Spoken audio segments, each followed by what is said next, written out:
Good morning, Mission. We are so glad that you're here, that you've chosen to spend a little time with us on a Sunday morning. Hey, we're going to start things just a little different today, a little different than we normally would start. We're going to have a little bit of fun. So you know that we are in the middle of a relationship series, and hopefully this has been a chance for you to have some really great conversations with the people in your life that you love. Well, before we jump into We Clear That, we're just going to have a little bit of fun. So we're going to get a little bit interactive, okay? So I'm looking for the couple that's been married. Anybody in here been married less than a year? If you've been married less than a year, stand up. Seriously, is it one couple? Anybody? Okay, two. All right. Stay standing. Less than 6 months. Okay, they had to count. It's been a long 6 months. How about you, sir? No. Okay, you guys. Come on up, come on up. All right, as they're coming up, here's what I want to find. I want to find the couple that, anybody in here been married longer than 30 years? Stand up. Okay, that hit more. Anybody, we can clap for that. Anybody been married longer than 40 years? 40. Okay, I see a few. 50? Are you serious? 50 years? That's fantastic. 55? 55? He says go one more. We got one couple left standing? I can't see. I literally cannot see anything. Help me out. 60. They're not even budging. 61, 62, 60. Okay, here we go. Come on up, guys. Come on up. Let's clap for them. Can you guys come up here? Okay. While they're making their way up, let me have this beautiful couple introduce themselves. I'm Kevin. And I'm Nikki. Great. And how long have you guys been married? 6 months. Just under 6 months. Just under 6 months. Are you sure about that? Because you were a little hesitant on that, Kevin. Okay, great. Okay, so here's what we are going to do as this second couple makes their way to the stage. One of my favorite things in life, my wife and I have been married for just a little over 14 years, and one of my favorite things is to surround myself with people who are just a few stages beyond me so that I can learn from their wisdom and learn from their joys and really learn from their mistakes so that we can hopefully not repeat those mistakes. Can you guys introduce yourselves to us? Come on up a little bit. I'm Dick, and she's Arlie. Wilson.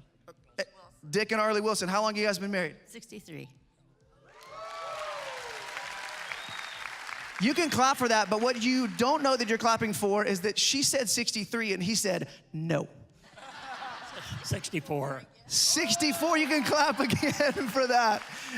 That's awesome. Wilson, yes.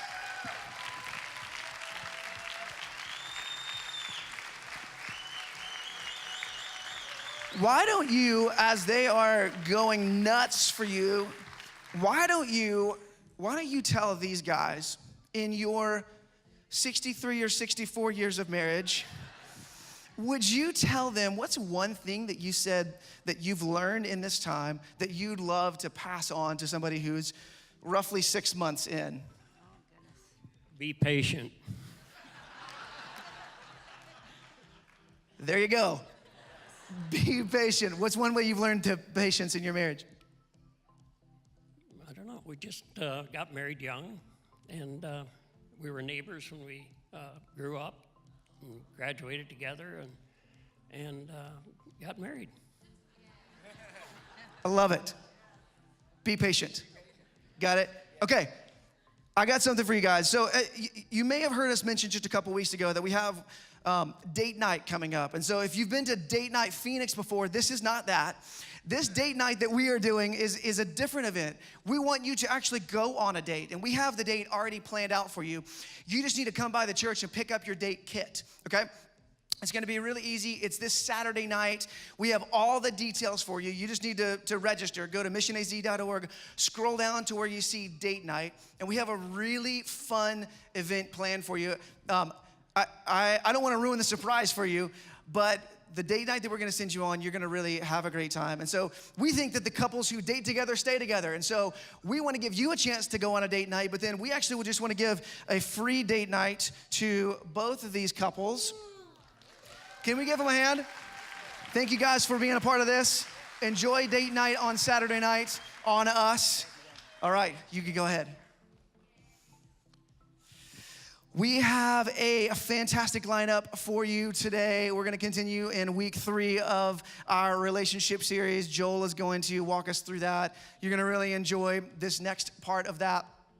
Hey, but one thing that we have going on coming up this month and next month is what we call short-term groups. It's just an easy way for you to engage some really great content that will help shape your life. And it's a quick, easy commitment for you to also begin building relationships around here if that's something that you're looking for. So it actually doesn't matter what stage of life you're in, where you find yourself, but we have groups for men.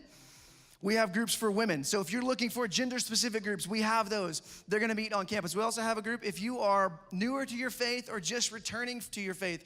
We have a group called Starting Point that we wanna point you towards. If you're looking to dig into the scriptures, we have a study that's going through Colossians, and we're really excited because for the first time, we're gonna link up our Sunday morning messages with our Colossians study. So we're gonna be teaching through Colossians on Sunday morning. You get to study that throughout the week. And we also have Financial Peace University. If you look at your finances and you say, I wish we could be more generous, or I wish we just had a handle on it, or I wish we could set a budget, or I wish we could stick to a budget, we have FPU, Financial Peace University, for you there. All of these groups are gonna happen on campus. There's childcare built into this that you can register for. So we wanna make sure that no matter where you are in life, we have a group experience for you starting really soon. That's also easy to register for. Go to missionaz.org, scroll down to short-term groups. You'll see all of the groups that we have listed this coming season. Okay, if you would, stand up. We're gonna continue our service now. Go ahead and stand up. And I want you to turn to the person beside you and tell them just how excited you are that it was in the low 70s this morning.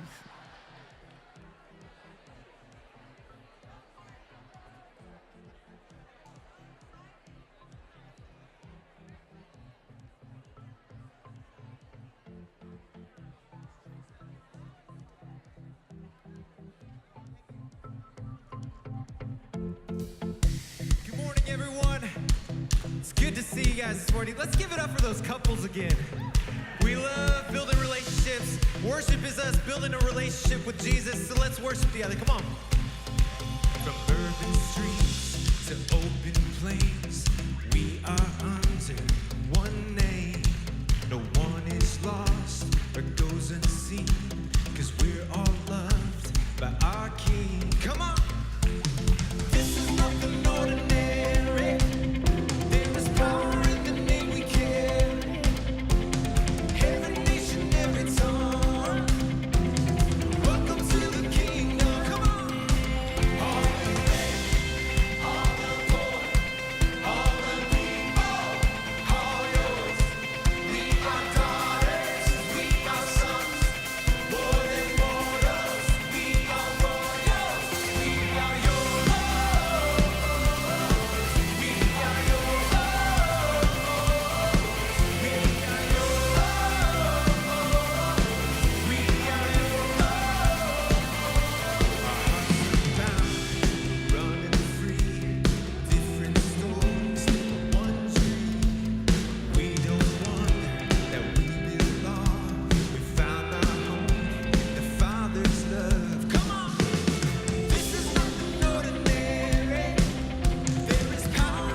There's a place for me.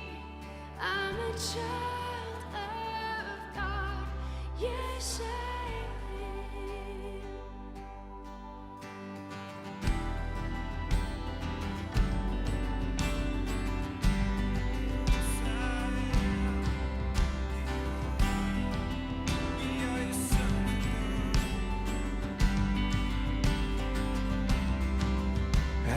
Chosen, not forsaken.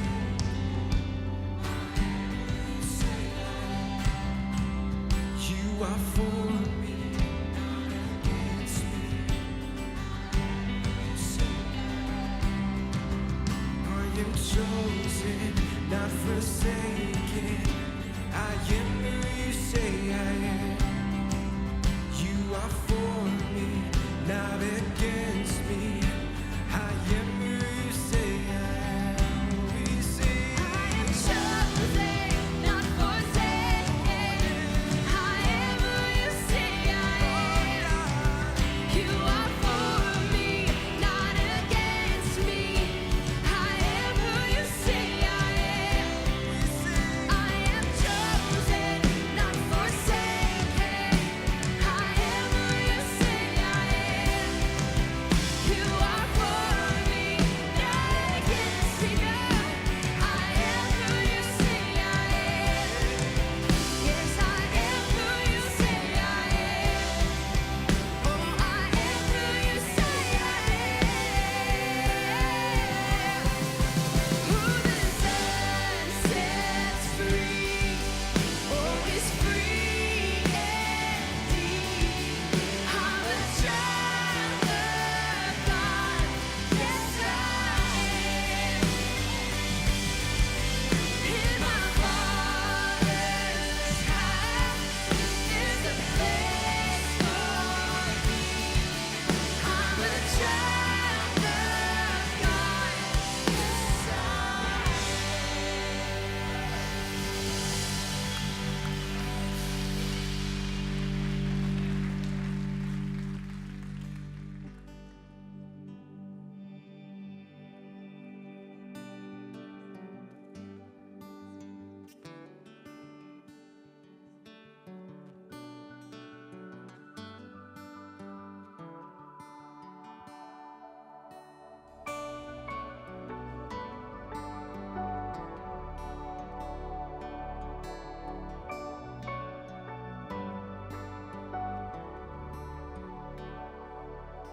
Before he spoke creation, the God of heaven knew our names.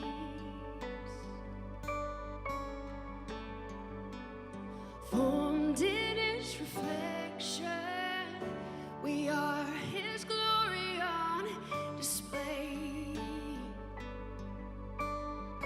And his heart is good, he's always kind. With the cross he proved he's on our side. We are the sons, we are the daughters of God. And no matter where we go, we're close to the Father's heart. And though we stumble, he will not let us fall. For we are the Lord's, and he will never forsake his own. We are the sons, we are the daughters of God.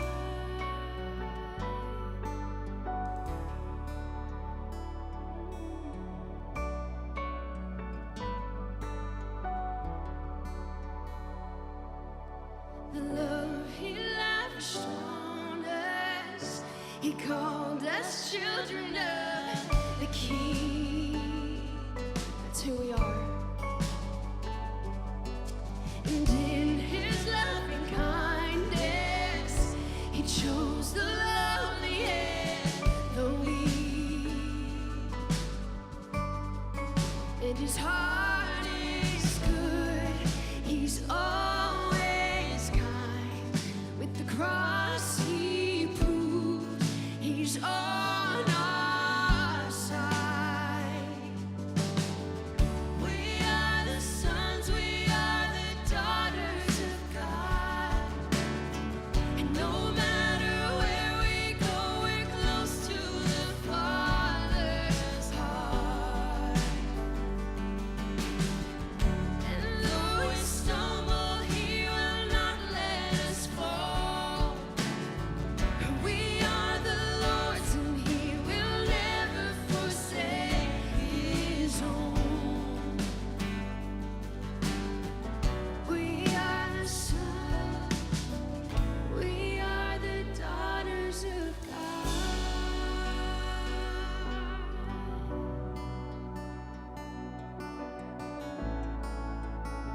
So we listen to this truth.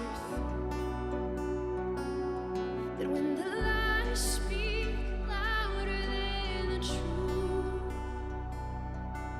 remind me that I belong to you. And when I can't see past the dark of night, remind me you're always by my side. When the lies speak louder than the truth, remind me that I belong to you and only you. 'Cause when I can't see past the dark of night, remind me you're always by my side. You're by my side. We are the sons, we are the daughters of God. And no matter where we go, we're close to the Father's heart. Yes, we are. And though we stumble, He will not let us fall. 'Cause we are the Lord's, and He will never forsake His love. We are the sons, we are the daughters of God.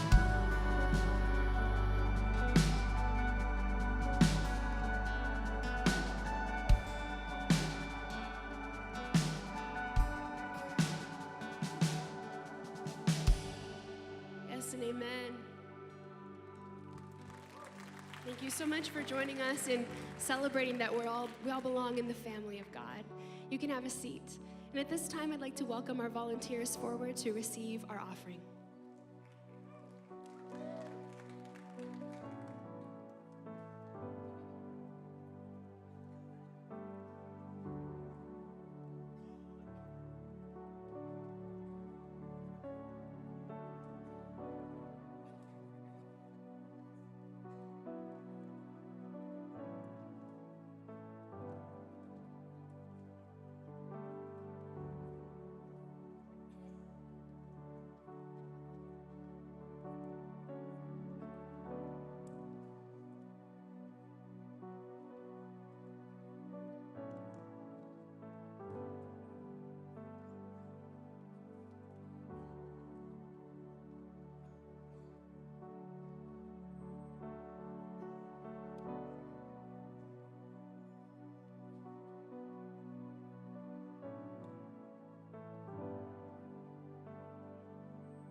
So several years ago, my wife and I went on vacation with my whole family, which I don't know what that's like for you, whether that's like you do that often or you like that. It's always gonna be an adventure, especially if it's your in-laws, like when you're going on your whole family. But even when it's your family, it's like you never know how that's gonna go. And some of you may go, hey, we go off, it's great. And some of you go, we just avoid that because that's not a good idea. But we were going, and the good news was we were all be together for a whole week. at an all-inclusive resort. Sort of, we're just gonna stay there and be there together the whole week. The bad news is we were going to an all-inclusive resort and we were gonna all be there together for the whole week with nowhere else to really go. And so we went, and I actually went with an agenda on this retreat, because to this resort. In my family, we're high on competition. Everybody in our family is competitive, not just playing games and things, but with each other. And I have an older brother, and we've been in competition for years of who's the coolest uncle. And I decided I'm gonna win this competition, and I decided on this vacation I was gonna win. And so it was like every day was pool games with cool Uncle Joel. Like, we were just gonna make it happen, and instead of sitting by the pool or hanging out on the beach, like, we're gonna have beach games and fun games. So all the kids, like, we were having a blast, and it was mostly almost all my family, but then there was another friend family that came. So there's a whole bunch of kids. And every day we're playing games. I'm sure we're driving everybody else crazy at the resort, but we're playing a whole bunch of games in the pool and stuff. And at one point, there's the one game that was sort of the crowd favorite was when I'm throwing my nephews and nieces and my kids over the other kids. So you create a thing, and it's like you get to launch over, and who can go over the farthest, which could be dangerous for the ones underneath, but we hadn't thought about it that far. So we're playing this game. And in the midst of this game, my oldest nephew, who's obviously a lot bigger than the other kids, he came up with this idea that he was gonna do sort of a shorter distance. He was gonna do a flip. He wanted me to not just go under the water and come up and launch him like this. He wanted me to come up, and then he was just gonna do a flip off my arms in the water. And I thought, well, I'm cool Uncle Joel, so of course you can do a flip. We're not gonna worry about what happens with this or who's gonna get hurt or anything like that. We're gonna go for it. And so I lift him up out of the water, and he's sort of getting situated. He's trying to figure this out, how he's gonna kind of push off and do a flip in the air. And as he does it, he gets a little bit squirrely, and literally his leg flings back, and literally it forces my shoulder back and like shreds a ligament in my shoulder. I mean, my arm just died, and he fell on top of me. And the rest of the trip, cool Uncle Joel did not show up any of the days at the pool for fun, but it just wrecked my shoulder. And so we got home, and it was like, I was in pain for weeks, and I couldn't sleep, and it's just this painful thing. And so I went to the doctor and got referred to a specialist, got an MRI, found out, okay, the only way to do this right is to get surgery. So I went to the specialist, the surgeon, and said, hey, what's involved? And so, well, actually there's two options. The first option is we can repair this correctly, and you're gonna be in a sling though for 4 to 6 months. And you're really gonna be immobile. You're not really doing anything. I'm thinking, I have a job, I have little kids, like there's no way I can be a sling for 4 to 6 months. I was like, okay, so that's door number one. What's behind door number two? And he's like, well, what we can do is we can cut it. You'll lose a little mobility and a little bit of range of motion, but we can cut it and reattach it down lower, and it's actually not as invasive, and it's a 4 to 6 week recovery. But you're gonna be in a sling, it's gonna be immobile for 4 to 6 weeks, but the physical therapy is a little bit longer. And I was like, so is there a door number 3? Like, door number 1 and 2, neither one of them are good. Like, how about door number 3? He said, well, you could do nothing. And I was like, this sounds like a good option. Tell me about do nothing. Like, what does that entail? And he said, well, actually, what we could do is to relieve the pain a little bit, we could give you a cortisone shot, get it all to calm down, and we could see like how is your range of motion? How painful is it? And so I was like, well, let's try that. I didn't know that it was gonna feel, getting the cortisone shot in the joint was gonna feel like a jackhammer going into my shoulder, which was not fun. But I got the cortisone shot, and it actually provided some relief, and the whole thing started to calm down. My muscles relaxed, and like a few weeks later, I was like, man, I feel great. And I went in to see him. He said, hey, just so you know, like, you're only gonna have about 70 to 80%, unless you get the surgery, like you're only gonna have 70, maybe 80% usage of your shoulder. And so it was that day that I had to give up my dream of being a professional athlete. So that was that day. That was when I decided and lost out on that dream. But so time went by, months, a couple of years, and I was in the living room at my house one day, and I'm wrestling with my kids on the floor. We're in the living room, just wrestling around, having fun, like all the kids, it's like daddy's home from work, we're gonna attack him, mommy's making dinner, so like I'm preoccupying the kids, they're like attacking me, and we're on the floor, and we're messing around, we're having fun, everybody's laughing, having a good time.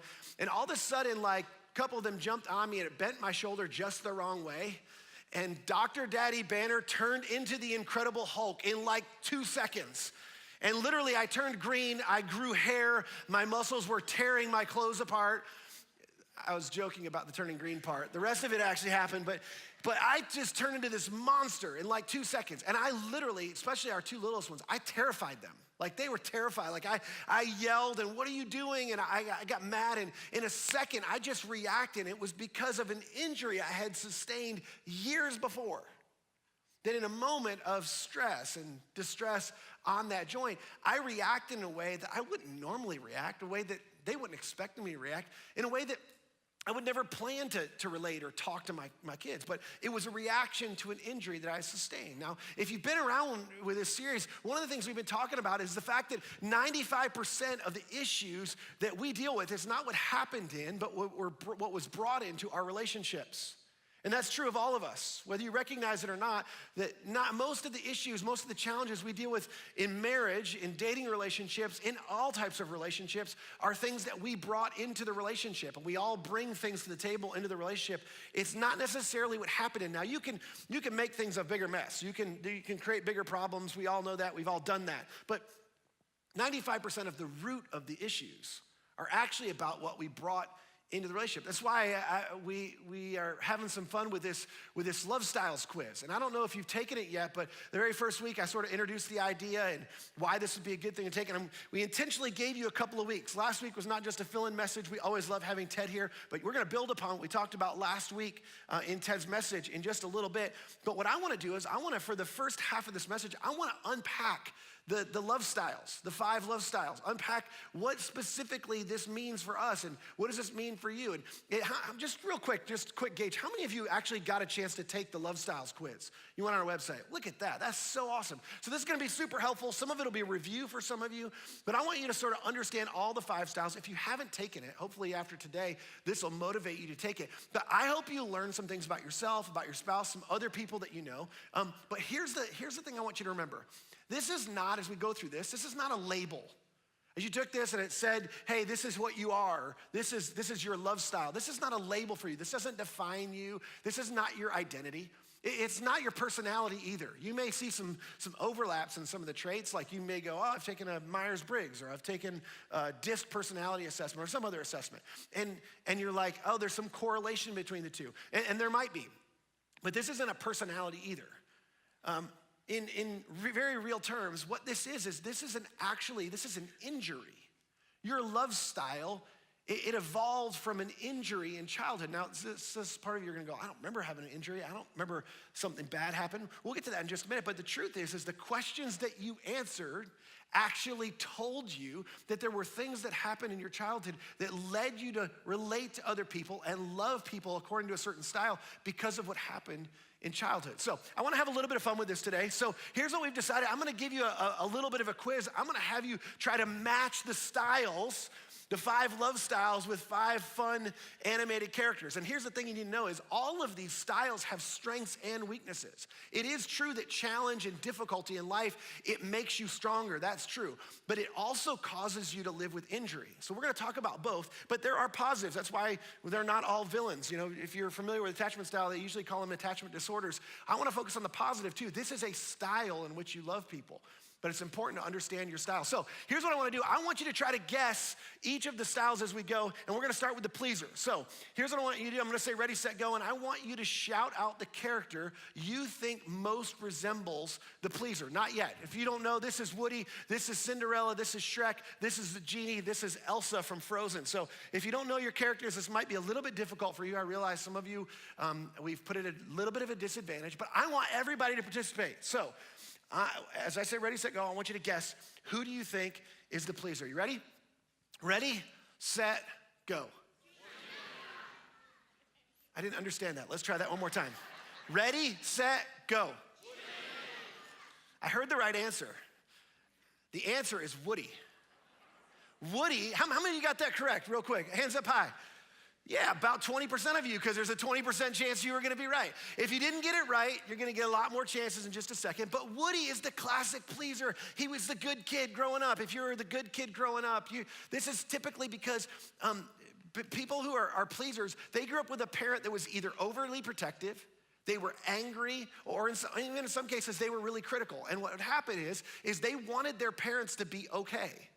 See, the pleaser grew up in a household where they just wanted, this is how they reacted. They wanted everybody to be okay, so they did things to make their parents okay. You had one or more parents that they were going through challenges, maybe in your early childhood. Maybe they were in distress, they were in difficulty, and you were trying to do everything you could do not to set them off because they were fairly unpredictable. And the truth is because you did that, you wanted to be good. And that's why, as a pleaser, you have a hard time saying no. You're overpacked and you're always doing stuff for other people, and you are nice. You're some of the nicest people on the planet, but you're nice because you want everybody to be okay. And as a child, you spent a lot of your energy either conforming or appeasing, specifically oftentimes a parent, instead of receiving, or instead of your needs being met, instead of your needs being the focus. Because for you, if everybody else was okay, you were okay. This is what's true. You hear a lot about people being emotionally aware or emotionally intelligent. The pleasers are the most emotionally intelligent people. Here's why. They've had thousands of hours of practice reading other people.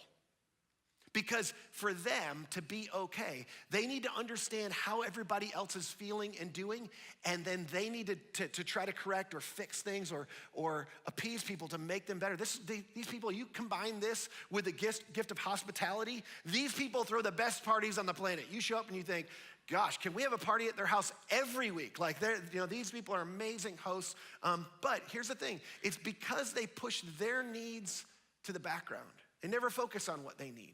And the challenge with the pleaser is that they're not upfront about their own needs, and they're prone to resentment. And while we don't ever see it because it's movie, Woody's the classic pleaser. I mean, he wants to be there for Andy, whatever Andy needs. And when other people aren't okay, or there's questions, or there's conflict within the toy community, what does Woody do? He calls a staff meeting. Let's get everybody together. Let's make sure everybody's okay. Let's solve all the problems, because this is what the pleaser does. They want everybody to be okay. Okay, so our second one is the avoider. And I want you to try to guess. I'm gonna give you the same chance to guess the avoider. You ready? Ready, set, go. Yeah, a lot of you got that one. It's Elsa. Elsa's the avoider. How many of you got that? Hands up high real quick. Yeah, a whole bunch more of you. That was a little bit of an easier one. But here's what's true about the avoider. The avoider values independence. Like they like being on their own. As a matter of fact, you've heard the phrase, you do you and I'll do me. That was created by an avoider. Like they're just like, look, you handle your mess. I'm not gonna dump my junk on you, and you don't dump your junk on me. Like, you do you, I'll do me. And everybody will be okay. They like the independence. They're not needy people at all. And these people usually are very attractive people to do business with, because they're very independent. They're people that kind of can get their own job done. They don't need other people to achieve. Here's the thing though, emotion is very uncomfortable for an avoider. And the reason is because they grew up in a household that had very little affection. In fact, instead of affection, achievement was the focus in the household. It was, are your grades at a certain level? That was what was rewarded. And it wasn't rewarded emotionally. It was rewarded with tangible things. Or how did you do on the team? Were you successful? Are you one of the best? Are you doing your best? Are you excellent? And it's not always a bad thing, but they grew up in a household where there was high achievement. Maybe it's because there were siblings ahead of them that achieved higher. It may have been because it's what a parent required. But emotion's very uncomfortable, and they try to stuff it, because oftentimes avoiders, because of the low emotional connection in their household, they're not comfortable with that in relationships in general. Emotion feels awkward to them because they learned to take care of themselves. They didn't show emotion where they needed comfort from other people, because they weren't gonna get that at home anyway. So they learned to take care of themselves. So because they don't know how, they were never taken care of, they don't know how to take care of other people when they're emotional. They just sort of like, okay, I think I'm gonna step out at this point. When people get really emotional, they just sort of check out. But the last thing is these are people that, just so you know, they're very consistent. It's like they're fine.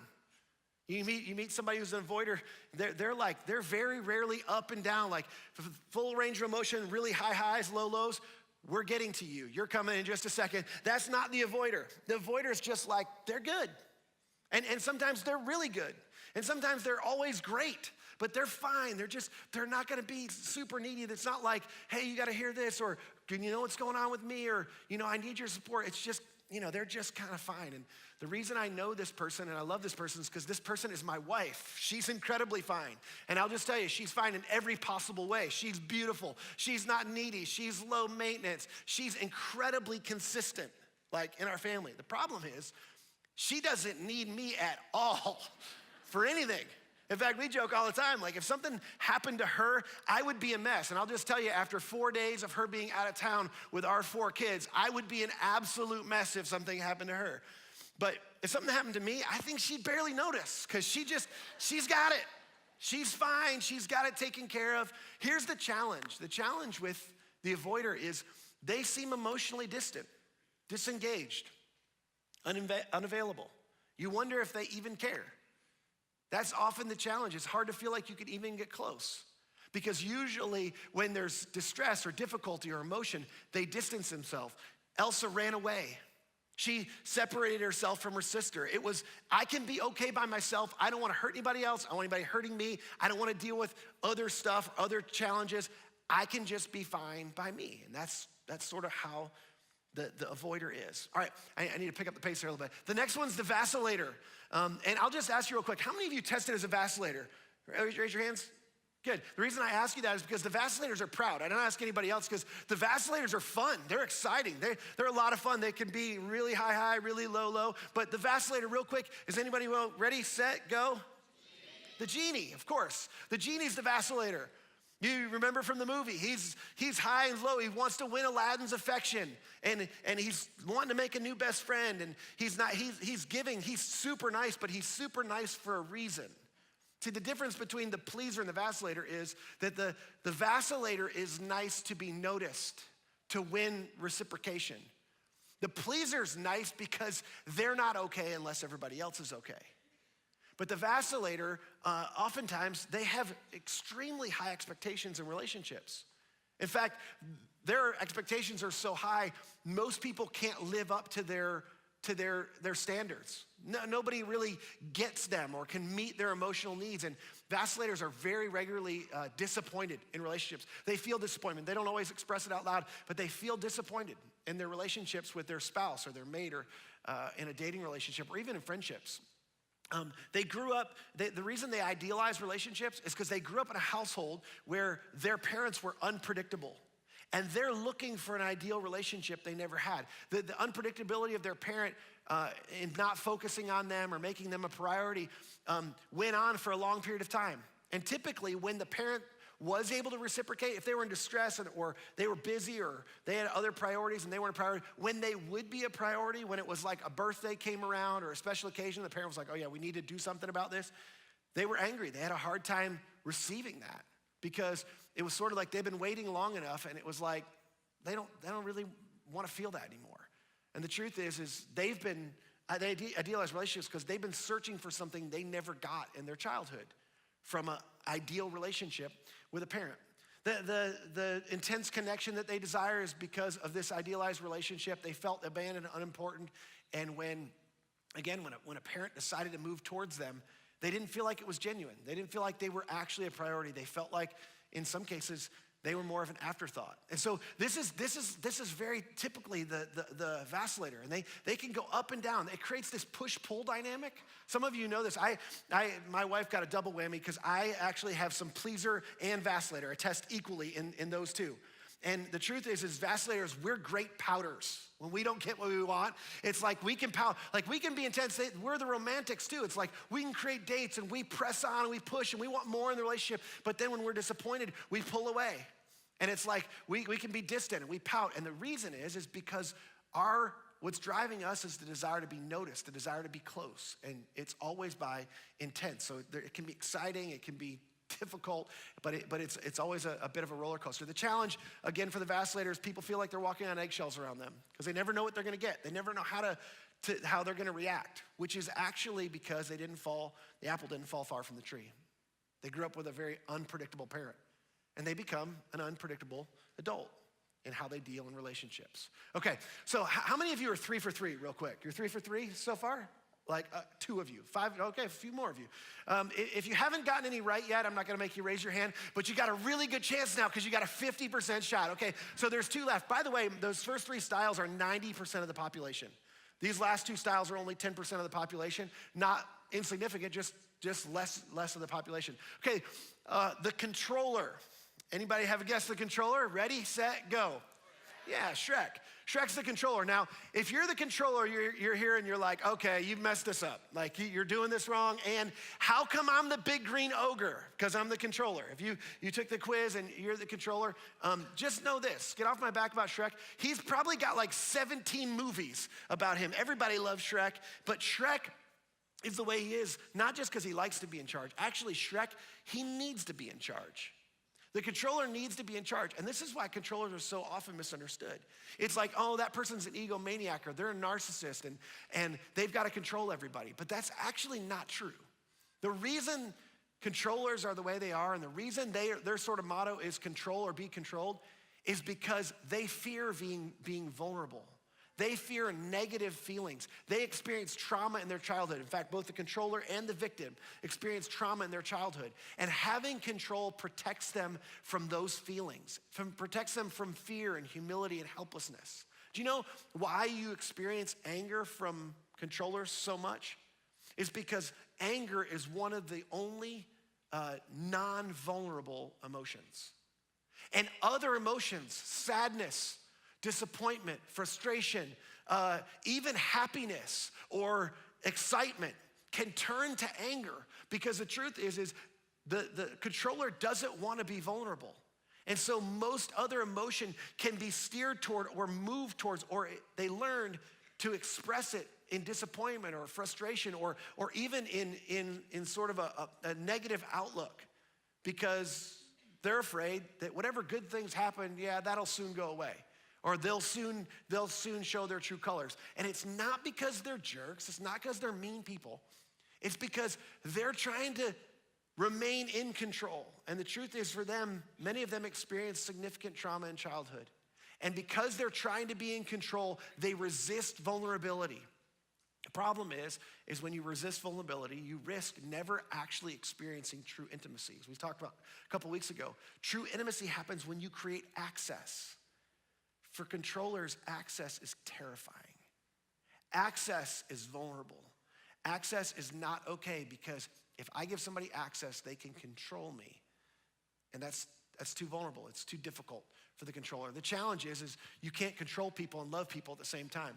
This was true in Shrek's relationship with Donkey, who was a vacillator, by the way. That's not hard to see. In his relationship, it's like, okay, finally, after you've annoyed me enough and you moved towards me enough and you talked me into it, we're gonna be in a relationship, but it's gonna be on my terms. And it's gotta be on my terms. As long as you keep things on my terms, we'll be okay. But as soon as you violate my terms, we're not gonna be okay. Okay, so the last one is obviously, the victim is, I'll give you a chance in case you haven't gotten one right yet. Ready, set, go. There you go. Now we're all winners, because that's what we do in this time and day and age. Everybody's a winner. Cinderella is the classic victim, and it may be counterintuitive, but here's the thing. Cinderella is actually the reluctant heroine.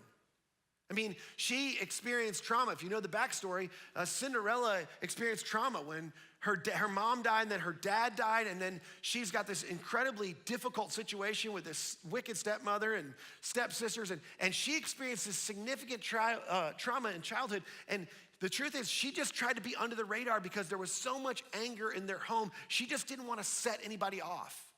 And some of you may have tested out as a victim. And that's because potentially you grew up with one or more parents expressing significant or intense anger in your household and toward you or toward other people. And the truth is that caused you to have a low self-esteem and disregard your own needs and your own desires. And you actually probably have dealt significantly with anxiety or depression. And it's not because you're weak. I mean, people misunderstand you. It's not because you're weak. It's because you're a survivor. and you're just trying to make it through. And most people don't even recognize your anxiety or depression because you're so under the radar so often, and you're so compliant to just keep everything okay. But here's the thing people don't know about these people. These are some of the most amazing artists. These are the most imaginative people. I mean, you think about Cinderella, when she got to the moment of being the princess, it wasn't unfamiliar for her because she had dreamed about it forever. These people, in order to survive, victims escape into their own imagination, into their own world, and that's how they're okay. But the problem is their challenge is that they often just go through the motions in life, and they don't actually have deep relationships because they're just trying to do what's expected of them to keep everything moving and everybody okay. Now, here's the thing. This is so important and so interesting, and I want you to understand sort of your style, and it's important for some of you who you're in a relationship, or you want to be in a relationship, or you've been in a relationship for a long time, to better understand your spouse. But here's the thing. This is why we're talking about this, is because all of this comes from the same place. The truth is all of us, this comes from a place of insecurity. Now, I know initially you're going, I'm not insecure. Most of us don't think of ourselves as insecure. But just really quick, if you're a pleaser, fear is what insecurity is. You fear disappointing other people. If you're a vacillator, you fear being disappointed by others. If you're a avoider, you fear relying on people or other people relying on you. If you're a controller, you fear being controlled. If you're a victim, you fear making other people angry. And the reasons you fear, and the point isn't to beat up your parents, but the reason you fear is because your parents didn't love you perfectly. You didn't have a perfect childhood. You may have had a great childhood, but the reason all of us have a love style is because none of our childhood was perfect. The scripture tells us perfect love casts out fear. And the truth is when we're in an environment of perfect love, it actually drives away or moves away our fears. I remember when Jen and I were in our darkest place probably, I was having conversation with my counselor for about 5 months about Jen. Every time we got on the call, I was talking about her and trying to understand her and trying to fix her and all this stuff. And I remember 5 months in, my counselor said, hey, listen, if we're not gonna talk about you, I'm gonna fire you as my client. Like, your wife has a counselor. I'm not her counselor, I'm your counselor. We need to talk about you, and we need to talk about your early childhood and your relationship. And I just thought, my childhood was great. And you know, I lost my dad when I was 17, but I feel like I've dealt with that. I went through counseling for that. Like, and my mom, she would always ask me about my mom. I'm like, my mom's my hero. You know, leave my mom alone. Like, my mom, she picked up after my dad died, and she put us all through college. And I remember she said one day, my counselor said, listen, I just want you to know, as long as your mom gets a pass, you're never gonna be a healthy man. I was like, what do you know about being a healthy man? You're a woman. Like, I was like, I'm gonna fire you as my counselor. What are you talking about? But you're never gonna have, and then she said, and you're never gonna have a healthy relationship with your wife. Because you learned how to relate to women through your relationship with your mom and your early childhood. Let's just talk about it. Let's see what we can discover. So I remember it started slow. She asked me all these things, and I'd be like, yeah, I mean, that was normal, and that was normal. And then I remember telling her one time, she said, well, what happened? Did you ever get in trouble? Were you disciplined? I said, yeah, all the time. Like, I was mischievous. I did stuff all the time. And I was this was the vacillator in me. I was probably the most volatile of the kids. Like, I had the high highs and the low lows.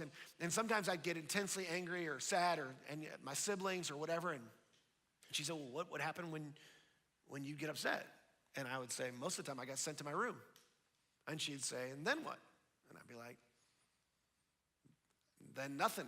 She's like, well, but after you went to your room, like, what would happen? I'd be like, nothing. What do you do in your room? Oh, I don't know. I'd throw things, be mad, be upset. Sometimes I'd cry. Sometimes I'd fall asleep. And she said, and then what? I said, stop asking me that. And then nothing. Like, there's nothing that happened after that. I would just be in my room. She said, well, when you come out of your room? I said, when I was done being angry. And I never forget, she dropped her head. Like this was devastating. I was like, it's not that big a deal. Like, she's like, you learned that being angry was lonely. And there's certain things that should make you angry. Like, anger is an emotion God's given you. It tells you something's wrong. You've avoided anger because you're afraid of being lonely. You're afraid of being alone. You've not spoken the truth since the beginning of your relationship with your wife about things that bother you, about things that should frustrate you, about things that are real dynamics in your relationship that need help. And you've gone on, this was 8 years into marriage at this point, you've not been honest. And that's not what healthy men do. I remember being so mad. But then she helped me discover something. She said this, look, we learned our deepest love lessons in our earliest moments of distress in life.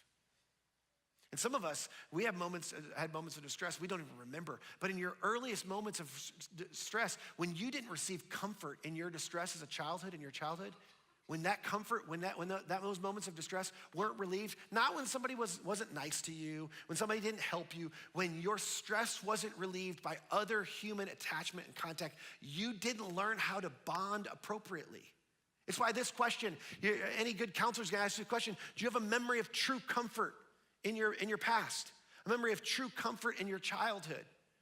Because a memory of true comfort in your childhood, when you can remember that idea of being in distress and in a difficult place and being comforted and attaching to another person that helped to relieve your stress, you experience true love and bonding in a relationship. Ted last week talked about the elements of listening, and you just thought it was about how to be a better listener to your spouse, but it's actually part of this whole idea. The truth is this is how comfort happens. When somebody in your childhood, and this is what I mean by a true memory of comfort, because just so you know, about 78% of adults don't have a true memory of comfort in the first 6 years of their life from either of their parents. And here's what I mean by a true memory of comfort, that when you were in distress or you were in difficulty in your first 6 years, I know we don't have, many of us don't have a lot of memories. It's a long time ago, especially for people like me. But the truth is somebody listened to you, to your version of what was stressing you out, without trying to change your version or they listened to your story. They understood. You felt like, man, this person really understands me. They validated how you feel. They didn't try to tell you, oh, that shouldn't bother you, or that's not a big deal, or you're gonna be okay. They validated. They said something like, you know what, if I experienced that, I think I would feel the same way. And you learned how to deal with difficult emotions. And then something unique happened. They touched you, or they held you, or they spoke to you in such a way that provided relief for you. They didn't just listen, they didn't just understand, they didn't just validate. You actually felt relief. And either in that moment or that day or soon after that difficulty, that distress you were in, not that it ever fully went away or you didn't experience it again, but you knew where to go to find love and comfort in the midst of distress, and you learned to bond in a healthy way. Now, if 78% of people didn't experience that, no wonder we have difficulty in relationships. Because we were never taught. The truth is, if your fears or your distress weren't relieved in a comforting way, in a love that provides true comfort, you don't know how to offer that to somebody else. That's why when you experience distress or difficulty or any type of pain or challenge in adulthood through conflict or pain or uncertainty or fear, the truth is other people, don't miss this, other people experience a pre-programmed response or reaction from your childhood. It's the same as me shouting and yelling and terrifying my young children because of the pain of my shoulder. We react and we respond to something that happened years earlier. Nobody taught you that, but it was programmed into you. So what do you do with that? See, if you're new to faith or you're considering Christianity or consider being a follower of Jesus, this is where faith becomes incredibly practical and incredibly helpful. The problem is we're often dismissive about these things. But the Apostle Paul talked about the thing that creates for us a healthy way to attach in other people, a healthy attachment style, to move out of our attachment style into a healthy attachment. This is what the Apostle Paul said in 2 Corinthians 1. He said this, praise be to the God and Father our Lord Jesus Christ, the Father of compassion and the God of all comfort, who comforts us in all of our troubles. Now, here's why this is important. It's because no matter what your troubles are, no matter what your difficulty is, no matter who you think hurt you or wronged you or caused you pain or difficulty, those circumstances outside of you, they may never change. But do you know that you can be okay even if they don't? Even if your spouse never changes, even if your job situations never change, even if your kids never come around, even if you continue to experience rejection, do you know that you can be okay? You can actually find relief apart from any of those circumstances because the God of all comfort, he can make you into a healthy, secure person who can be comforted and find relief in any of the circumstances. I mean, that's the model of Jesus.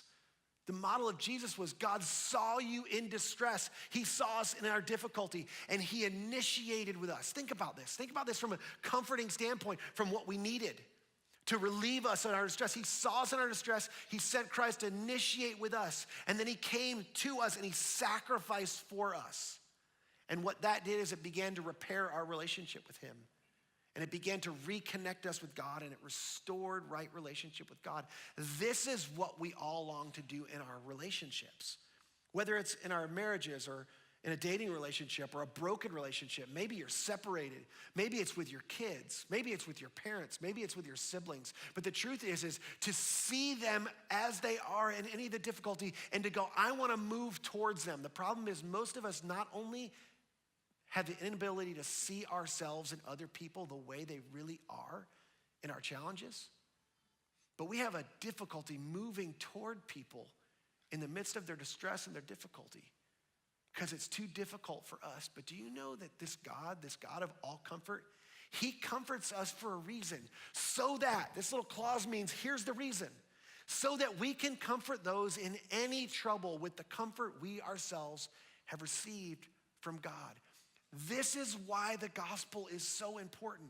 You hear this all the time, that the gospel is life, or you've heard this before, that a gospel-centered life is the way to find true, thriving life in Christ. And when you apply the gospel to your life and you go, okay, there's a God who sees me, who moves towards me in my distress, who's gonna provide relief for me. He's gonna sacrifice for me, he's gonna comfort me, we're gonna reconnect, and he's gonna restore a right relationship. What a skill set and a gift set to a relationship. And what the scripture says is that's possible for you, regardless of what your love style is. Doesn't matter if you're a controller, you're a victim, you're a vacillator, you're a pleaser, you're a avoider, or like me, you're some combination of all of them. The truth is you can experience health and hope in your relationships. Now, I want to close with this. The truth is my wife and I have walked through this. This has been so helpful for us. We walked through so many different groups, couples in groups with this content. And in one of our groups, not long ago, there was a couple, and this was just a super clarifying moment. He's an avoider and she's a pleaser, and in their relationship, they're fine. He's fine. Things are good. She's always making it sure everything's okay, and they're not like on the brink of splitting up, but neither one of them are experiencing what they want to or are meant to experience. And so we started getting into this, and of course, he's the avoider, so at first he's sort of like, okay, can we just get this over with quickly? I want this to be done. And she's like, this is good for all of us. We can all be better if we go through this. And I'll never forget when we started talking about the week, we spent a whole week talking about the avoider. We gave them a chance to talk about what resonates with you. And he said, I just got to tell you, just the other day, I saw this in my life. He said, my wife came home from school, and she's a teacher, and she came home and she was, something really bad had happened, and she started talking about it, and all this emotion started coming out, and he's like, I just felt awkward. I felt like overwhelmed. I felt like I don't know what to do. And he's like, she's 15 feet across the kitchen, sobbing. And I sat there and I thought, I should go over there. I should say something. I should hug her. I need to care for her. And then he said this. He said, I just couldn't move. I couldn't walk 15 feet across the kitchen to comfort her. I didn't know how. It felt awkward. I didn't know what to say. I was afraid of failing. I couldn't do it. I said, what'd you do? He said, I didn't do anything. And his wife sat there next to him sobbing. And I said, hey, if you don't mind, would you tell us the emotion you're feeling right now? This is huge. You know what she said? I didn't know he cared that much. He's not a jerk. In fact, you met him, he's one of the greatest guys ever. I love this guy. He didn't know how. He didn't learn in his childhood. He wasn't attached to health. He wasn't comforted the way You were meant to be comforted in distress. Next week, we're gonna have a lot of fun talking about some of the core patterns and how do you break those between some of these different styles, and how does the gospel actually speak into and do that. But here's something I want you to miss. You need to explore this for you. You cannot provide comfort, you cannot provide relief, you cannot provide reconnection in a relationship unless you've experienced it first. I couldn't do it in my relationship with my wife until I became healthy. But when I did, the reality is she was changed too. Our relationship was changed. So some of you, and I'll just tell you, there's some great resources. If you're wondering, I don't make any money like this, like there's no referral like with these people. These people have transformed so many marriages that I'm personally been a part of. I believe in their books and their workbooks and their content on the website. If you haven't taken the assessment, you ought to. They send you a free description and some tips of where to get started. But I know some of you are gonna walk out and you go, okay, what if I do this? What if I'm interested and my spouse doesn't wanna participate? Here's the one thing I want you to keep in mind. You can't change your spouse. You can't. You never will. So you should make yourself the focus of the change. And if you change and you're transformed, your spouse will have to relate to a newly transformed, better you. I'll never forget my counselor saying to me, listen, if your wife never changes, you can be okay. And you being okay and you being healthy will actually lead her in changing. And that's what a healthy man does. So here's how I want you to start. I want you to start with Psalm 139, 23 to 24. Commit it to memory, pray it, dig into it. This isn't about your spouse, this isn't about somebody else. This is what I want you to pray. Search me, God, search my heart. Know my anxious thoughts. Search me and see if there's any offensive way in me and lead me in the way everlasting. You know what offensive way means? If there's any offensive way, it's any way of pain. That's the literal translation of these Hebrew words. If there's any way of pain in me, and lead me in a way everlasting, or an eternal way, in a life-giving way. Do you know what's true about all these love styles? None of them are sustainable. This leads us to a everlasting way, a sustainable way of relating. Is when we say to God, search me and see any way of pain in me and help to heal, help to comfort, help to lift me out of my pain so that I can offer comfort to somebody else with the comfort that you have provided for me. Your heavenly Father knew you needed it, and so he provided it for you in Christ. Let me pray for you. God, I pray today that you would lead us toward this everlasting way, that we would trust in you, that we would follow you, that we would be people that would be willing to be vulnerable. We'd be people that would be willing to embrace the fact that recognizing that there was a deficiency in our past or in our childhood doesn't vilify a person. It just says what's true that we know from Scripture is that none of us is perfect.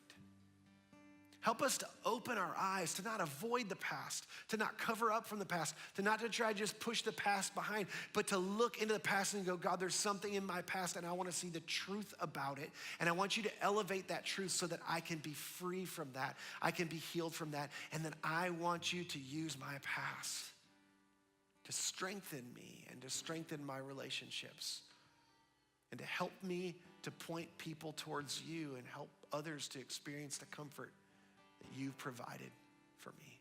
God, I pray for courage and willingness for people to move towards you in the midst of their distress. And I pray it in Jesus' name. Amen. Well, if you're here today and you're somebody who you've dealt with this significantly, or you're in distress, or you've got anxiety, or you've dealt with depression significantly, I don't want you to go home thinking you're alone. There's people here that would love to help you. We've got volunteers down front that would love to pray with you today. We can connect you if you want to talk with somebody, if you want to talk with a counselor, a pastoral counselor. We'd love to connect you with somebody if you don't have somebody to process with. If you're in a group, we'd love to encourage you to lean into your group to process. But today as you leave, I want you to know that you're not alone, that we're with you and that we want to help you in the midst of that. But we pray, my prayer for you is that you would lean into your Heavenly Father and you would ask him to search you, and that he would help you to discover any way of difficulty in you, to free you from that, to have greater relationships. Next week, we're gonna have a whole lot of fun as we conclude this series. It's gonna be really practical. We're gonna give you some tools to continue beyond this series with. But thanks so much for being with us here today. You guys have a great week, and we'll see you next Sunday.